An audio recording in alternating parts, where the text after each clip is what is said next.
Gün batımı yaklaşıp akşam olduğunda insanlar hoş bir sıcaklık ihtiyacı hisseder. Herkes evinin yolunu tutar ve şömine gibi odak noktası olabilecek bir obje arayışına girer. Çocuklar oyun oynarken yetişkinler kitap okur veya sohbet ederler. Ateşin sıcaklığı herkesi etrafında toplamayı başarır. Herkes sustuğunda şöminede yanan ateşin ihtişamı ve odunların çıtırtısı konuşur. Buna arka planda çalan müzik eşlik eder. M-Design yıllardır yenilikçi şömineler ve dizayn sobalar üretmektedir.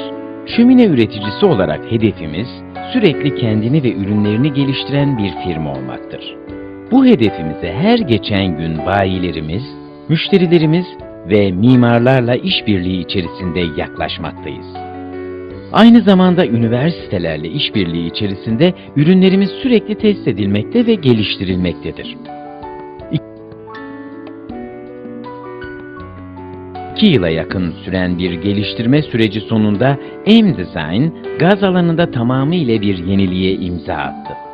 Hem yaz hem de kış daha güzel ve daha rahat keyif sürmenizi sağlayacak yeni bir gazlı şömine serisi.